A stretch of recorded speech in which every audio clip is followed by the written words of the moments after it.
tell somebody I'm writing a symphony, they say, okay, Ludwig, we'll see you tonight.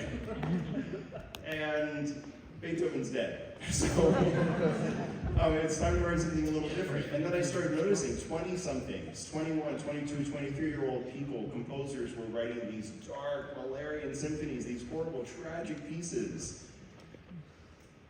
You're not Mahler, you're 21. So I decided I was going to write something that was going to be happy. And I didn't call it a symphony, I called it a large form piece. I didn't know what it was going to become. I sort of knew, but I didn't want to admit it. So the first movement are the things that make me happy. All right, the first thing that makes me happy more than anything in my life is when I found my health years ago by riding a bike.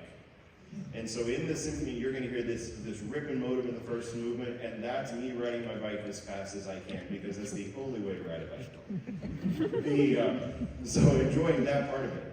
I discovered later in life, as a child who never heard rock and roll, that I was going to embrace something that I've never heard before, and I got really into the Talking Heads. David Byrne became my guy. Yes.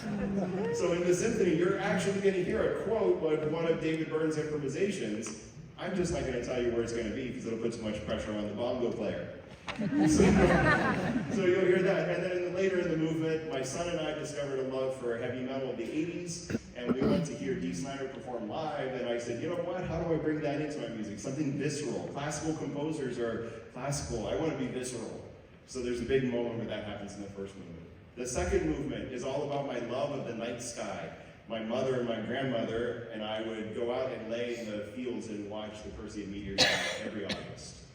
And I remember Jack Horkheimer from PBS. If you're young, you have no clue who that is. If you're much more advanced, you know who that is.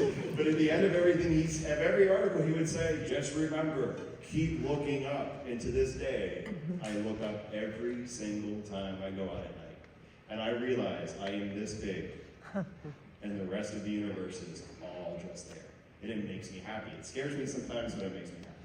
The third movement is called Just Play, because I think our lives are filled with work, and we don't see our work as play, and I'm very fortunate to be a musician, so I get to play, literally play every day, create something every day, every moment. And I advise people that are not in the arts doing that type of thing, find the thing that you love, find your third place, and remember, no matter the situation, whether we like it or not, and we all have had heavy things happen, it's just play. We need to be present here. And then finally, the last movement, Be Here Now.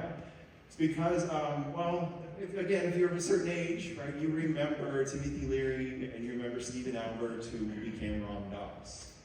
And Ram Dass teaches this brilliant philosophy about being here now. And when you really think about it, here's a trick I tell all my audiences to do. If you close your eyes and you say, very quietly to yourself, I am here now. When you open your eyes, everything sounds different because you're not somewhere else. This is where it all happens, right here. So my hope is that this symphony will help you to pursue your happiness, but more importantly, that you will find happiness in the music that you hear, that you'll be able to participate in the piece by finding your joy. And I'm very grateful to San Diego State Wind Ensemble. This is ridiculous how good this band is. Dr. Keightley, who's a dear friend and an incredible musician, when I heard this on Friday, all I could think was, yep, that's exactly how I heard it in my head, and there's only one person that can bring it to life in such a manner, and one group of students. And I'm so excited for you to hear them. So I hope you enjoy the pursuit of happiness.